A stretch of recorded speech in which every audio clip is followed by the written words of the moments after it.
कहानी सत्य की शक्ति। गांव सत्यपुर चारों ओर हरियाली से घिरा हुआ एक ऐसा स्थान था जहां सादगी और ईमानदारी के मूल्य सर्वोपरि थे। गांव के बीचों बीच स्थित वट वृक्ष को सत्य का वृक्ष कहा जाता था। यह वृक्ष न केवल विशाल था बल्कि इसे गांव की आत्मा माना जाता था। लोग मानते थे कि जो भी इसके नीचे झूठ बोलेगा उसे न केवल अपयश मिलेगा बल्कि उसकी जिंदगी में समस्याओं का अंतहीन सिलसिला शुरू हो जाएगा। इस गांव में 15 वर्षीय राजू अपने माता पिता के साथ रहता था। राजू का परिवार साधारण था और उनकी आजीविका खेती पर निर्भर थी। राजू न केवल पढ़ाई में तेज था बल्कि वह अपने ईमानदार स्वभाव और दूसरों की मदद करने की आदत के लिए गांव के बड़े बुजुर्गों का भी चहेता था। एक दिन गांव में एक बड़ा व्यापारी मधुसूदन लाल अपने कुछ कर्मचारियों और गाड़ियों के साथ आया। उसने गांव वालों को बुलाकर कहा, सत्यपुर के लोग मेहनती और ईमानदार हैं। मैं यहाँ एक फैक्ट्री लगाना चाहता हूँ जिससे आप सबकी जिंदगी बेहतर हो जाएगी। गांव के लोग उसकी बात सुनकर पहले तो हैरान हुए, फिर कुछ उत्साहित भी। मधुसूदन ने वादा किया कि फैक्ट्री बनने से हर घर को रोजगार मिलेगा, बच्चों को मुफ्त शिक्षा दी जाएगी और गांव की सड़कों को पक्का बनाया जाएगा। उसने कहा, मैं चाहता हूं कि आप अपने मैदान की जगह मुझे दें। मैं बदले में आपको बहुत पैसा दूंगा। अगर आप लोग मुझे मैदान देंगे तो मैं आपको इतना पैसा दूंगा कि आपकी आने वाली पीढ़ियां भी आराम से जी सकेंगी। राजू ने जब यह बात सुनी तो उसके मन में कई सवाल उठे। वह जानता था कि गांव का मैदान सिर्फ एक जगह नहीं थी। वहाँ बच्चे खेलते थे, त्योहार मनाए जाते थे और लोग अपनी समस्याओं पर चर्चा करने के लिए इकट्ठा होते थे। वह जानता था कि इस मैदान का महत्व गांव के जीवन में बहुत गहरा है। बाबा, ये मधुसूदन लाल हमें जो वादे कर रहा है, क्या ये सच हो सकता है? क्या वो वाकई हमारी भलाई चाहता है? राजू के पिता ने थोड़ी देर सोचा और कहा, बेटा, कई बार जो चीजें अच्छी लगती हैं वे वैसी होती नहीं। हमें मधुसूदन के इरादों को समझने की जरूरत है। मधुसूदन के प्रस्ताव ने गांव को 2 हिस्सों में बांट दिया। कुछ लोग, खासकर वे जो गरीब थे, उसकी बातों से प्रभावित हो गए।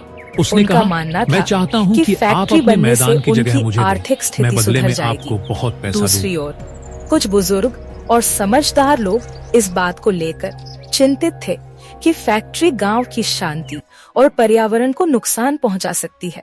गांव सभी लोग 1 हफ्ते के भीतर अपनी राय देंगे और इसके बाद मैदान के भविष्य पर अंतिम निर्णय लिया जाएगा। राजू ने ठान लिया कि वह इस मामले की सच्चाई तक पहुंचेगा।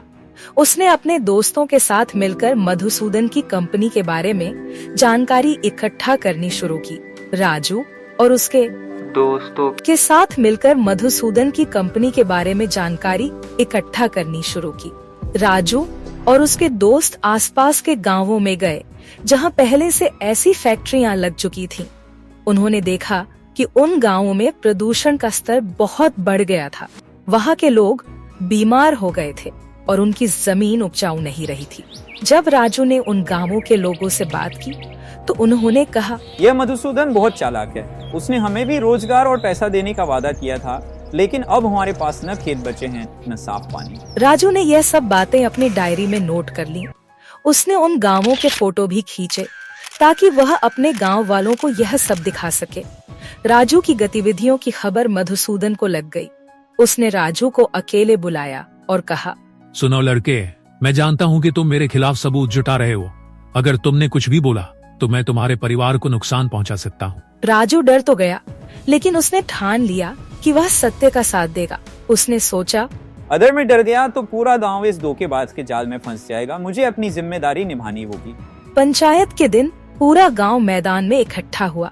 मधुसूदन ने अपने शानदार कपड़े पहने और फिर से गांव वालों को अपने झूठे वादों से लुभाने की कोशिश की। उसने कहा, अगर आप लोग मुझे मैदान देंगे तो मैं आपको इतना पैसा दूंगा कि आपकी आने वाली पीढ़ियां भी आराम से जी सकेंगी। गांव के कुछ लोग उसकी बातों से प्रभावित हो गए। तभी राजू खड़ा हुआ और बोला, आप सब जानते हैं कि सत्य का वृक्ष हमारे गांव का प्रतीक है। ये हमें सिखाता है कि हमें हमेशा सच का साथ देना चाहिए। मैं आप सबको फैक्ट्री के बारे में सच बताना चाहता हूँ। राजू ने उन गांवों की तस्वीरें और सबूत सबके सामने रखे जहां फैक्ट्रियों ने बर्बादी मचाई थी। उसने बताया कि कैसे मधुसूदन ने उन गांवों को भी ऐसे ही वादों से लुभाया था। राजू की बातें सुनकर गांव वालों को मधुसूदन की सच्चाई समझ आ गई। उन्होंने फैसला किया कि वे अपना मैदान नहीं देंगे। मधुसूदन गुस्से में गांव छोड़कर चला गया। कुछ ही महीनों में गांव ने खुद अपनी मेहनत से कई विकास कार्य किए। उन्होंने एक स्कूल बनाया और बच्चों के लिए मैदान को और भी खूबसूरत बनाया। वटवृक्ष के नीचे एक पट्टिका लगाई गई जिस पर लिखा था, सत्य हमेशा विजयी होता है।